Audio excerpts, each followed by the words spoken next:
नमस्कार पाहुण्यांनो, गावडे सिस्टर्स या युट्यूब चॅनलवर तुम्हा सगळ्यांचं स्वागत आहे। तर आता आपण आलो आहोत या मंथली सिरीजच्या थर्ड एपिसोड मध्ये।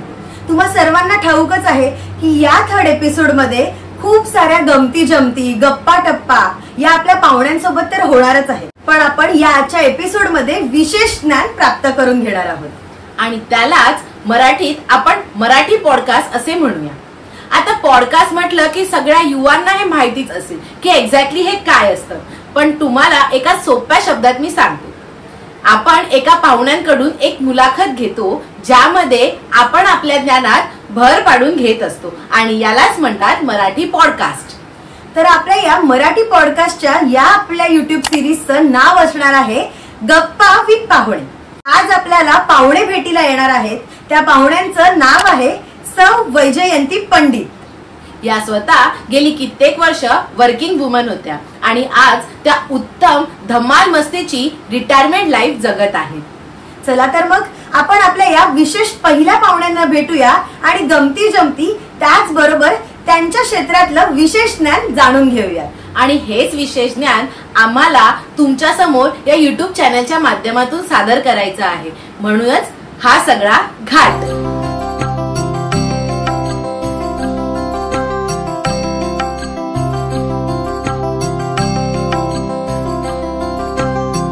नमस्कार काकी, गावडे सिस्टर या युट्यूब चॅनलवर तुमचं सहर्ष स्वागत आहे। धन्यवाद। तुम्ही मला तुमच्या या पॉडकास्टवर बोलवलंय त्याचा मला खरोखर खूपच आनंद होतोय। थँक्यू। मला तुम्ही साधारण कल्पना दिली की आपण कशाविषयी बोलणार आहोत, तर मला चांगलं आठवत आहे लहानपणी आम्ही काही वर्षांपूर्वी जेव्हा ह्या बिल्डिंग मध्ये आले, साधारण 15 ते 17 वर्ष झाली असतील आणि तुम्ही लहान होतात तेव्हा 3री 4थीत वगैरे असाल आणि तुमची म्हणजे मला मुली फारच आवडत असतात नेहमी आणि त्यामुळे मला मुलींच्या सगळ्या गमती जमती आणि विशेषतः तुम्ही दोघी आपल्या बिल्डिंग मध्ये होणाऱ्या पूजेच्या कार्यक्रमात सुंदर असे डान्स करायचा, छान छान ड्रेसेस वगैरे ते बघून आम्हाला एवढा आनंद व्हायचा मला, आणि मला मुलींचे लाड करायला कौतुक करायला तसंही खूप आवडतं। आणि खरं सांगते गंमत, एक आपले शेजारी आहेत, त्यांनी तर मला असं सांगितलं की त्या ज्या शाळेत समोरच्या शिकत होत्या शिशु विकास हायस्कूल, तिथे समजा तुम्ही म्हणा 100 बक्षिसं असतील तर त्यातली 95 बक्षिसं ह्या मुलींच्या घरी असतील। त्यामुळे मला एवढं आणि ते खरं मी पाहिलं तुमच्या घरात येऊन की तुमच्या घरात खरंच तशी बक्षिसांची रांग होती।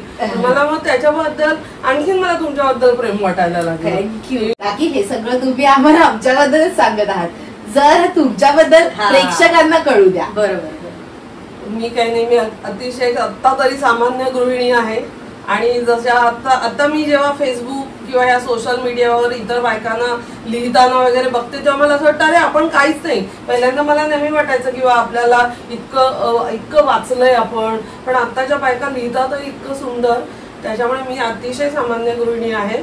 फक्त मी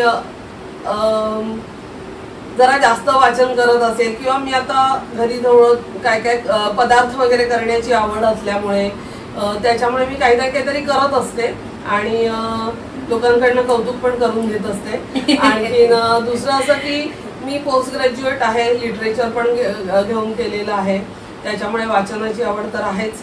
आणखीन मी एका वारकरी संप्रदायातल्या घरात जन्माला आल्यामुळे आणि माझ्या घरात संगीताची आवड असल्यामुळे माझा मोठा भाऊ सुद्धा किशोरीताई अमोणकरांबरोबर साथीला असायचा, प्रदीप दीक्षित। नंतर माझे वडील, माझे काका वगैरे सगळे संगीत क्षेत्रात असल्यामुळे मी स्वतः त्याचं काहीही विशेष ज्ञान न घेता फक्त माझ्या रक्तात आल्यामुळे मी थोडंसं पेटीवादन करते आणि गाण्याचा प्रयत्न करते, बाकी काही नाही। माझ्यामध्ये बाकी काहीच विशेष गुण नाहीयेत। असं काहीच नाहीये।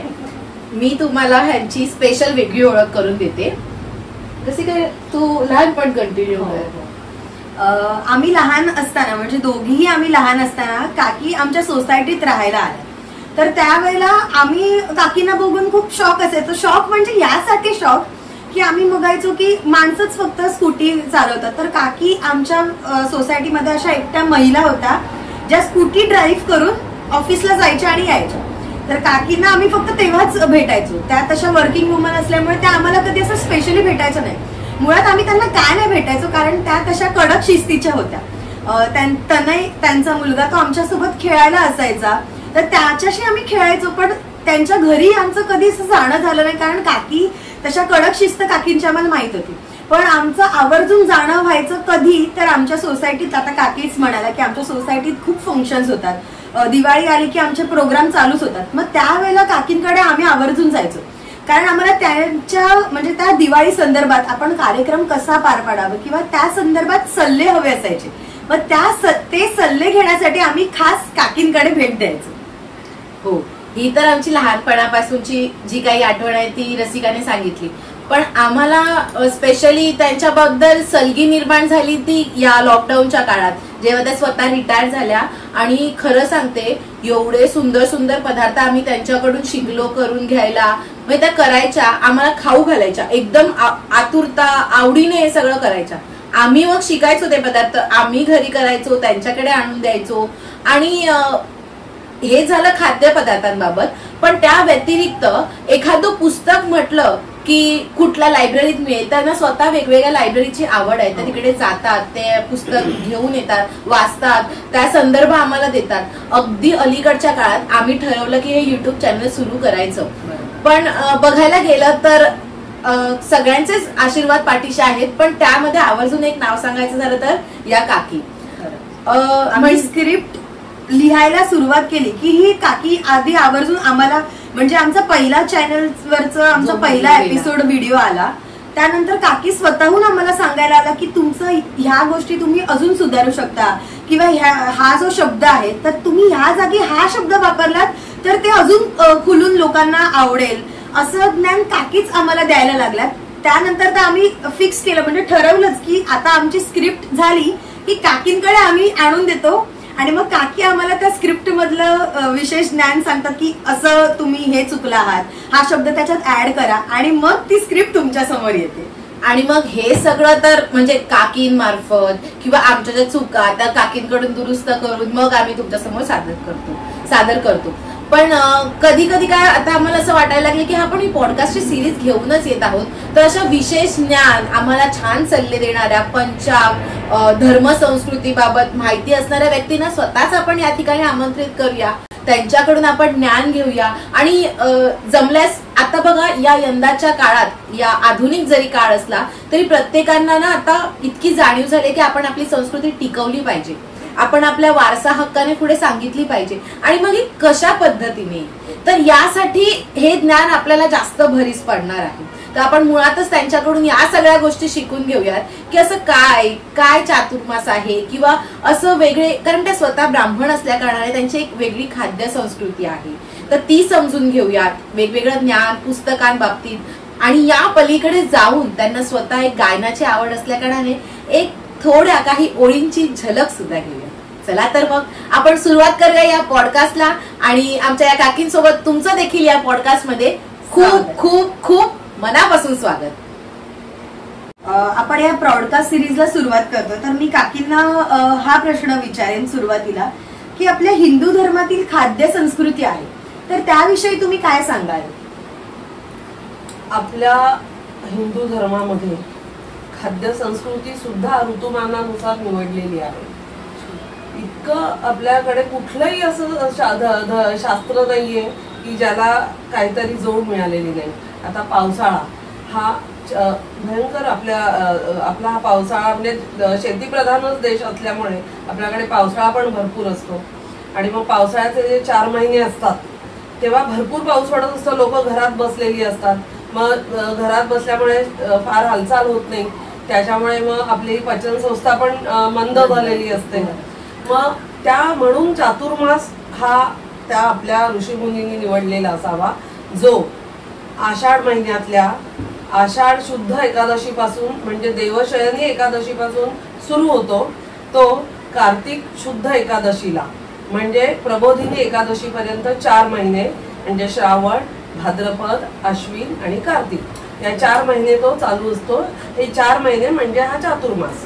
तर या चातुर्मासात सौम्य अन्न आपल्या पोटात गेलं पाहिजे की जे पचायला हलकं असतं.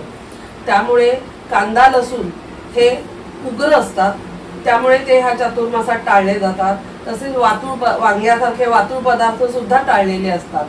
म्हणून हे 4 महिने कांदा लसूण, आणि बरेचसे व्रतवैकल्य पण ह्या महिन्यात असतात, बरेच सणवार असतात, मग आपण नैवेद्य दाखवतो, मग त्यात पण कांदा लसूण वर्ज्य असतं. त्याच्यामुळे ह्या 4 महिन्यात ही सगळी जोड दिलेली आहे ऋषीमुनींनी, म्हणजे हे पदार्थ टाळण्यासाठी. व्रतवैकल्य ही सुद्धा मला वाटतं त्यासाठीच सुरू केली असती, लोकांनी घरात बसून आनंद घ्यावा सणांचा, व्रतवैकल्य करून. आणि मग हे जे 4 महिने आहेत ते नुसते आध्यात्मिक नाहीत, आध्यात्मिक, धार्मिक आणि सुसंस्कार देणारे सुद्धा आहेत.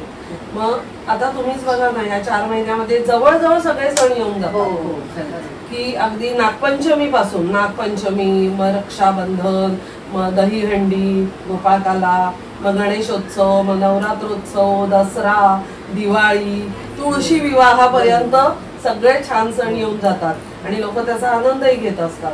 आणि मग हा जो चातुर्मास सुटतो, म्हणजे जेव्हा लोक कांदा लसूण खायला सुरुवात, सहसा एक चंपाषष्ठी येते. हा, ती तुम्हाला कदाचित ती बरेचदा देशावर ती साजरी केली जाते, कारण की खंडोबाराया त्यांचं लग्न त्यावेळेस लागतं, चंपाषष्टीच्या वेळेस खंडोबारायांचं तिकडे जेजुरीला. मग त्यावेळेस तो चंपाषष्टीचा दिवस खास कांदा, म्हणजे ती आपला त्यावेळेस नवीनच तो हिरव्या पातीचा कांदा आलेला असतो, मग ते कांद्याची भाजी, कांद्याच्या पातीची भाकरी, आणखीन वांग्याचं भरीत हा नैवेद्य दाखवला जातो खंडोबारायाला. आणि मग लोक त्या दिवसापासून लसूण, कांदा आणि हे वातू पदार्थ खायला सुरुवात करतात. तर असं हे आपलं धर्मशास्त्र आहे, की जे ह्या सगळ्या ऋतूंना आणि सगळ्या सणावारांना वैशिष्ट्यपूर्ण अवस्थेत नेऊन ठेवतं. खूपच सुंदर. आम्हाला हे तर आत्ताच कळतंय की असं ऋतूनुसार आपण, कारण आम्ही असं आता सध्या या जगात आम्ही फास्ट फूड कडेच जास्त आम्ही वळत असतो. आणि आपल्याकडे खाद्य संस्कृतीच्या बाबतीत जर बोलायचं आपण ठरवलं तर आपल्याकडे इतके घरगुती, हे सगळं आत्ता आलंय आणि हे सगळं पाश्चात्यांकडनं आपल्याकडे आलेलं आहे. हे जे तुमचं सगळं जे फास्ट फूड आहे आणि इतकं वाईट आहे ते शरीरासाठी, म्हणून इतके आजार वाढलेले आहेत सगळे. तर आपल्याकडे पूर्वी कुठे, आमच्या लहानपणी तर हे असं काही नव्हतंच, त्याच्यामुळे आमच्या घरी लाडू, चिवडा वगैरे हे पदार्थ वारंवार केले जायचे. आणि मग ते खाऊनच आम्ही पोटभर, आणि अन्न रोजचं 2 वेळचं जेवण पोटभर जेवायचं, साधं जेवण, आणि मग त्यामुळे आजार वगैरे फारसे व्हायचे नाहीत त्या काळामध्ये. पण आता तसं राहिलं नाही. आता मुलांना घराच्या अन्नाची काही चवच लागत नाही, हे चटपटीत बाहेरचे पदार्थ आवडायला लागलेले. खरंच आहे. आता ऋतू म्हणे बघायला गेला तर आपला आता हिवाळा येतो, मग तिळाचे लाडू स्पेशली आपण म्हणतो एक निर्माण हे बरोबर. आता संदर्भ आम्हाला लागला चालला आहे की तुम्ही जरा खुलून सांगितलं. आणखीन त्याच्याबरोबर मग आता हा झाला संक्रांतीचा महिना, जेव्हा आपण तीळ आणि ऊस पण उष्ण आहे तो पण आपण तेव्हा खातो, बोरं वगैरे, म्हणजे बरोबर त्या ऋतूत ते पदार्थ म्हणजे निसर्गाने सुद्धा निर्माण केले की ते, म्हणून प्रत्येक निसर्ग ऋतूत जी फळं येतात, जे पदार्थ येतात तेच पोटभर खाल्ले पाहिजेत, तर ते तुमच्या शरीराला कुठलाही अपाय करत नाही. जसं चैत्र महिना आला, चैत्रामध्ये बायका पूर्वी हळदी कुंकू वगैरे घालायच्या आणि त्यावेळेस काय द्यायच्या तर कैरीची डाळ, पन्ह, तर हे आपल्या शरीरासाठी शीतल असतात, त्याच्यामुळे ते देऊन म्हणजे ते शरीराला उष्णता कमी करण्यासाठी वापरले जायचे. पण हळदी कुंकू एकत्र करण्यामागे सुद्धा हाच उद्देश होता. बायका फारशा बाहेर पडल्या जायच्या नाहीत, मग त्यांच्यासाठी हे एकत्र येणं खूप आनंददायी असायचं. त्या निमित्ताने बोलणं म्हणजे काही विचारांची देवाणघेवाण व्हायची वगैरे. आणि बायकांना नटायला आवडतंच, मग त्या छान नटून मिटून मग एरवी त्या काय करणार, तर त्या निमित्ताने त्या यायच्या अशा एकमेकींसमोर आणि खरंच ज्ञानाची सुद्धा देवाणघेवाण व्हायची, पदार्थांची व्हायची. तर हे आपल्याकडे या सगळ्या संस्कृतीला अतिशय महत्व आहे. म्हणून तर आजकाल हे योगामध्ये सांगितलं जातं किंवा एक डाएट घेताना ना, स्पेशली सध्या मी एक डाएट घेतला, त्याच्यामध्ये स्पेशली मला त्या डाएटिशियनने सांगितलं की जे सध्याचं सीझनल आहे ना ते खा, जे आपल्या शरीराला लागेल, पचेल. छान मस्त तुम्ही सांगितलं. आम्हाला तर ह्याच्या बाबतीत अजून जाणून घ्यायला आवडेल. जसं तुम्ही सांगितलं चातुर्मासात हे सण आहे, पण मी असं म्हणजे आपलं शारदीय नवरात्र, चैत्र नवरात्र. अगदी छान प्रश्न विचारला. तर मग या सणांबद्दल मला जरा अजून खुलून. आता इव्हन बघ, आमच्या लहानपणी नागपंचमी वगैरे येणार असेल तर आम्ही 8-10 दिवस आधीच फुगड्या वगैरे खेळायला सुरुवात करायला. म्हणजे तो पण शारीरिक व्यायामच असायचा ना, फुगड्या वगैरे खेळणं, झिम्मा खेळणं वगैरे. आता तेही नाही. कधी ती नागपंचमी येते जाते, कोणाच्या लक्षातही येत नाही. आता ते फक्त एक नागोबा आणतात. तर तसं नाही. आम्ही आमच्या लहानपणी प्रत्येक इव्हन नवरात्र आले आपले शारदीय नवरात्र की आमचा हादगा असायचा, म्हणजे भोंडला. मग ती भोंडल्याची फेर धरून गाणी असायची. आम्ही भोंडला म्हणजे ती आम्ही गाणी म्हणायचो. ती देवीचीच असायची असं नाही. सासरच्या त्या निमित्ताने ज्या सासरच्या त्या बायका असायच्या, काय लेकी सुना, त्या एकत्र यायच्या आणि मग त्या आम्ही भोंडल्यांची एक गाणी म्हणायचो. कारल्याचा वेल लावगसये लावगसये, मग जा फुल्या माहेरा, किंवा एक लिंब झेलूबाई, दोन लिंब झेलू, अशा प्रकारची गाणी सगळी. ती त्या निमित्ताने. आणि मग खिरापत घेऊन यायचो प्रत्येक डब्यामध्ये गपचूप, कोणाला कळता कामा नाही डब्यात काय आणलं. आणि मग ती सगळी गाणी म्हणून मध्ये हत्ती ठेवायचा, त्याची पूजा करायची आणि बाजूला आपले आपले आणलेले डबे ठेवायचे. सगळी गाणी म्हणून झाली की मग ते डबे वाजवायचे मैत्रिणींसमोर. मग ओळखायचं आपण काय असेल त्या डब्यात. मजा असायची. आणखीन याच्याशिवाय तुला आणखीन नवरात्र हे एकच नवरात्र नाही हा, बरीच आहे. तर आता पौष महिन्याचे येतं ते शाकंभरी नवरात्र. शाकंभरी नावाची देवी आहे. शाक म्हणजे काय, भाज्या. तर ह्या सीझन मध्ये भाज्या खूप येतात म्हणून ती शाकंभरी देवी. तिचे नवरात्र असतात.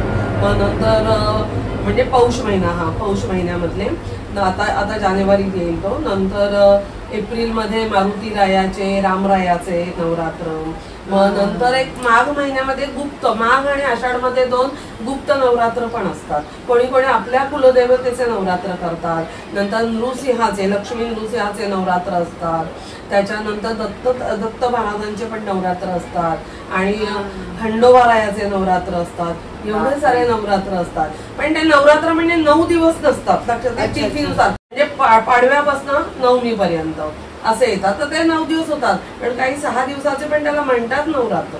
म्हणजे तो एक नवरात्र उत्सवासारखा. तर एवढे 5-6 नवरात्र होतात वर्षात. बापरे. आम्ही तर फक्त जे देवी आपल्या घटस्थापना नवरात्र असतं आणि मला चैत्र नवरात्र माहिती, कारण की रामनवमी असं येतं म्हणून तेवढं माहिती. पण मग हो, पण मग या ज्या नवरात्री येतात त्याच्यामध्ये आपण जे शारदीय नवरात्रीला जसं व्रत करतो तसंच व्रत. हो, तसंच. म्हणजे आता तेव्हा अगदी बायका त्या कुमारिका भोजन वगैरे असं करतात. तर तसं काही नव्हतं. साधं आपली जी पोथी असते देवीची किंवा काय, आता समजा दत्त महाराज कोणी गुरुचरित्राचं पारायण करतं किंवा खंडोबाराचं, अशी पुस्तकं आहेत ना आपल्याकडे धर्मशास्त्रात, ती वाचली जातात. त्यांची पूजा अर्चा केली जाते आणि त्यांच्या आवडता नैवेद्य बनवला जातो. अशा प्रकारे ते नवरात्र साजरे होतात. आणि म्हणजे ही तर माहिती आम्हाला खूपच वेगळी छान दिली.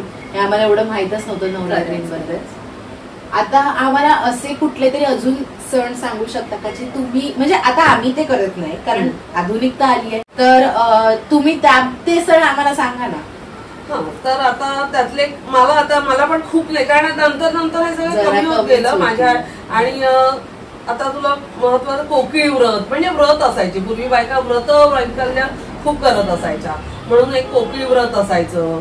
ते नवरात्राच्याच वेळेस यायचं. त्याच्याशिवाय ती चंपाषष्ठी, ती जास्त करून ना देशावर हे होतं. देशावर, कारण का खंडोबा हा जेजुरी आणि तिकडे पाल नावाचं गाव आहे, जिकडे ती बाणाईचं आणि खंडोबाचं लग्न झालं होतं. तर त्या 2 ठिकाणी म्हणजे देशावर पश्चिम महाराष्ट्रात मला वाटतं हा चंपाषष्ठीचा सण जास्त चांगला साजरा केला जातो. पण तुला आणखीन एक सांगते, आपला कुर्ल्यामध्ये तक्क्यावाड नावाचं एक ठिकाण आहे. तर तिथे सर्वेश्वर मंदिर आहे. त्या सर्वेश्वर मंदिरामध्ये पालखी दिसते. रामाची पालखी म्हणतात त्याला, पण ती खरं खंडोबाचीच असते. पण त्या देवळाला तर रामाचं देऊळ म्हणून पण संबोधलं जातं, पण ते खरं शंकराचं देऊळ आहे तिथे. आणि खंडोबा हे शंकराचाच एक अवतार आहे. आणखीन त्याच्यामुळे तिथे तो 5 दिवस सण साजरा होतो. तिथे यात्रा भरते, झोपाळे, ते लांब ते पाळणे वगैरे येतात.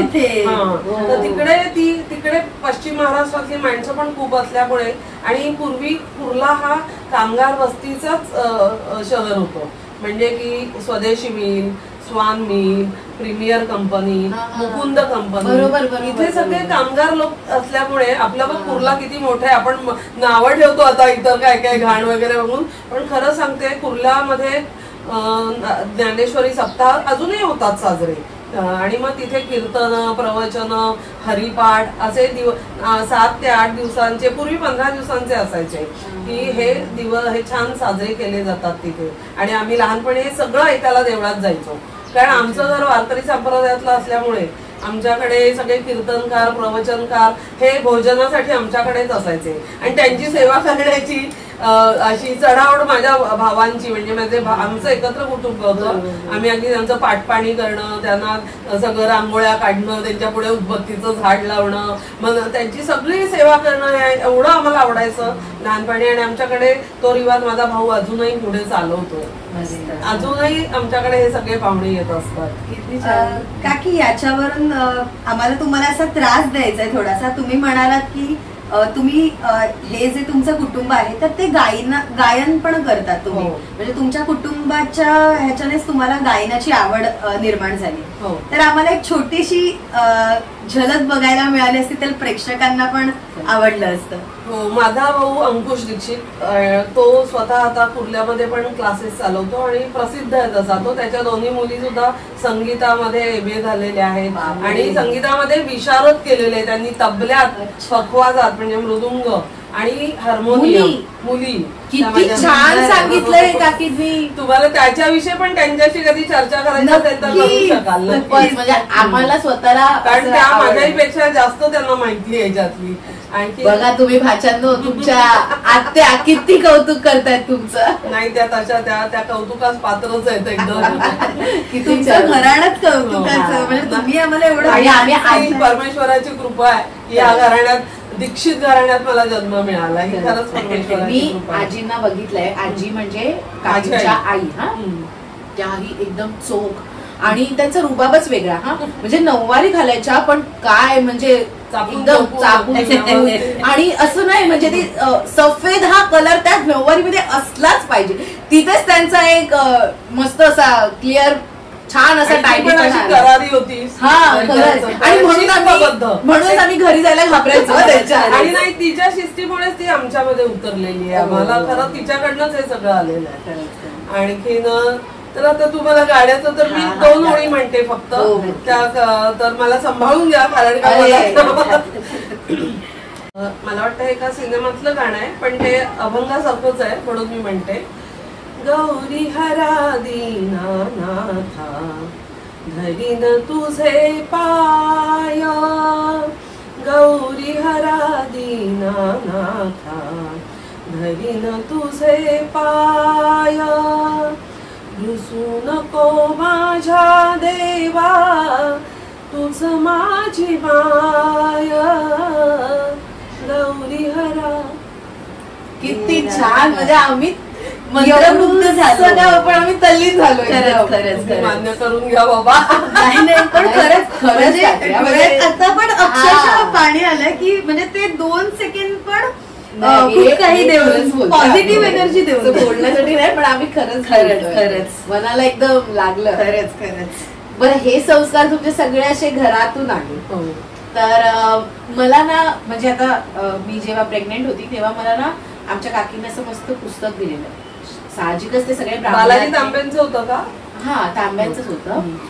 तर त्याच्यामध्ये मस्त संस्कार होते सगळे आणि मला ते प्रचंड आवडले. बऱ्यापैकी मी माझ्या बाळावरती ते संस्कार, जसं अन्नप्राशन आणि आपलं नामसंस्कार हे सगळं, किंवा त्याच्या आधी पण एक संस्कार मी पार पाडायचा खूप प्रयत्न केला. पण मला तुम्ही हे छान असं सांगाल तर, व्हिडिओ कसे सगळे प्रेक्षक बघतात, वाचणं आजकाल लोकांचं कमी झालं, तर व्हिडिओच्या माध्यमातून. हो ना, ते फार वाईट वाटतं मला. वाचन असेल तर बाकी कोणी मित्र नसला तरी चालतो. खरंच आहे, आपण सुरुवात करायला पाहिजे वाचनाची. आणि मग आपण तल्लीन होतो, कारण आपण मोबाईल आणि त्या टीव्हीत इतके बुडून गेलेलो आहे की आणि त्याच्या पण आपल्या डोळ्यांना वगैरे ते त्रास होतात सगळे. आपण रात्री झोपेपर्यंत, आता काय मला पण असं, मी पण स्वतः तो उद्योग करतेच म्हणा, नाही असं नाही, मोबाईलच बघते. पण काय आहे, पूर्वी ना ते टेबल लॅम्प, आपली घरं पण लहान आहेत, की आपण पुस्तक वाचताना दिवा तर चालू राहणार, म्हणजे तो आपल्या बाजूच्या लोकांना आपला त्रास होणार, हे एक असतं. आपल्याला पूर्वी कसं अंगण वगैरे असायचं आम्हाला, आम्ही तिथे सगळ्या मैत्रिणी मिळून वाचायचो रात्री उशिरापर्यंत. तर संस्कारांचं तू ते छानच तू वाचलाशील पुस्तक तर उत्तमच आहे. तर तुला माहिती आहे का की आपल्या हिंदू धर्मामध्ये मनुष्याला म्हणजे बाई असो किंवा पुरुष एकूण 16 संस्कारांमधनं जावं लागतं, जन्मापासून त्याच्या मृत्यूपर्यंत म्हणजे अंत्यविधीपर्यंत. तर जन्माच्या आधीच गर्भसंस्कार, नंतर गर्भानंतर म्हणजे बाळ जन्माला आल्यावर नामसंस्कार, मग जावळ संस्कार, अन्नप्राशन, आणि मग त्याची मुंज होते. मुंज झाल्यानंतर सोडमुंज. तर ती सोडमुंज याच्यासाठी असते की आता काय सगळेच जण काय मुंज करून ब्रह्मचारी होत नाहीत, मग ती सोडमुंज केल्यानंतर लग्नासाठी वगैरे मोकळा होऊ शकतो तो, म्हणजे ते हे सगळं ती सोडमुंज असते. त्याच्यानंतर मग त्याच्यानंतर लग्नानंतर पुन्हा खूप ह्याच्यामध्ये कुलोपचार वगैरे पण असतात बरेचसे, बोडण वगैरे असे सगळे प्रकार असतात. आणि पुढे असतं 61, नंतर 75, नंतर सहस्त्र चंद्रदर्शन, असे म्हणजे 80च्या नंतर. म्हणजे सहस्त्र चंद्रदर्शन म्हणजे जर माणूस 81-82 मध्ये गेला, 80 क्रॉस केली की त्यांचा त्याने 1000 सहस्त्र म्हणजे 1000 पौर्णिमा पाहिलेले असतात त्यांच्या पूर्ण आयुष्यात, असं ते गणित आहे. त्याच्यामुळे म्हणून त्याला सहस्त्र चंद्रदर्शन हे नाव देऊन तो सोहळा केला जातो त्या व्यक्तीचा. इतकं वर्ष आयुष्य त्यांना लाभलेलं असतं आणि त्यामुळे मग सगळे एकत्र येऊन तो खूप सुंदर असा कार्यक्रम होतो. तर तेही संस्कार ह्याच्यामध्ये धरले जातात. कोणी अगदी 50चा पण करतात हल्ली, 50 क्रॉस. आता तर आयुष्य काय तेवढं राहिलेलं नाहीये, बऱ्याच कमी होत चाललंय. त्याच्यामुळे लोक 50 पासून सुरुवात करतात असे सगळे संस्कार करायला. तर आणि शेवटी असतो तो अंत्यविधीचा संस्कार. तर त्याच्यामुळे हे असे 16 संस्कार आहेत. माझे तोंडून काय काय गळले पण असतील, पण हे एवढे संस्कार असतात आपल्याकडे. 16 संस्कार आहेत एकूण. संस्कार हे तर मी आताच ऐकलं. म्हणजे मी प्रणवचं अन्नप्राशन करताना किंवा जावळ तर ते आम्ही असं आत्ताची जी ट्रेंड आली त्यानुसारच आम्ही करायचो. ट्रेंड म्हणजे मुळात ट्रेंड म्हणून करायचो. तेही तुम्ही आत्ता बरा हा छान विषय काढला. ट्रेंड हाच शब्द म्हणजे इव्हेंट असं झालंय. काय साधं जावळ असलं आणि बोरनाण वगैरे ह्या सगळ्या तर ते म्हणते की ते आहे सगळं छान आहे, तो आनंद घेण्यासाठीच हे सगळं. पण त्याचं असं व्यापारीकरण जे झालंय ना ते चुकीचं आहे. की आता कुठलाही आता म्हणजे आम्ही पूर्वी आमच्या लहानपणी तर काही असे वाढदिवस वगैरे काही साजरे कुंकून दिवा कुंकून काय झालं केलं तर औक्षण व्हायचं घरातल्या घरात. पण आता तो इव्हेंटच असतो प्रत्येक. आणि आता तर बाळ लहान असल्यावर महिन्याचे वाढदिवस पण असतात. त्याच्यामुळे पण नाही आता असो म्हणजे काय लोकांना असं साजरं करण्यासाठी काहीतरी निमित्त लागतं, तसं ते आहे. त्या निमित्ताने ते करत असतो. पण झालंय की ना हा करतो म्हणून मी करतोय. दिखावाच खूप झालेला आहे हल्ली. त्याच्यामुळे लोकांनी माझ्या मते ह्याचा पूर्ण विचार करावा. तो पैसा असा आपण उडवतोय तो सत्कारणी लावावा, स्वतःसाठी लावावा किंवा कुठल्या चांगल्या गोष्टीसाठी लावावा. आणि ऊर्जा वगैरे पण त्यामुळे जास्त वापरली जाते आणि सगळा गोंधळ घालून ठेवलेला असतो त्यावेळेस. म्हणजे भक्ती बाजूलाच पडते आणि नुसता देखावा असतो असं मला तरी वाटतं.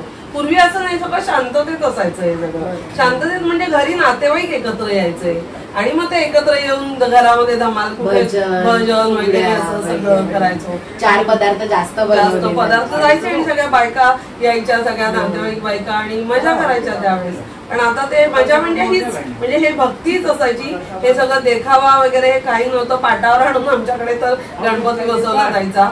म्हणजे साधा आणि 2 बाजूला 2 समई वगैरे. आता सारखे एवढे मोठे दिवे, एवढी फुलं, लाइटिंग वगैरे असं खूप आहे ते झालंय. तर माझं मत आहे की लोकांनी याचा विचार नक्की जरूर करावा की देखावा टाळून खरं भक्ती मार्ग अवलंबून आणि थोडक्यात आणि छान करावं असं की ज्याचा कोणालाही दुसऱ्यांनाही त्रास होता नाही आणि स्वतःलाही होता नाही. कारण घरातल्या बायकांचं खरंच धाबे धरणांतात हे सगळं एवढं सगळं आवडतं. सगळं आलेल्या लोकांची सगळी उठाठेव करताना वगैरे तुम्ही पाहिलंच असेल काकींनी किती छान मनमोकळेपणाने आमच्याशी गप्पा मारल्या आणि आम्हाला या प्रचंड आवडल्या.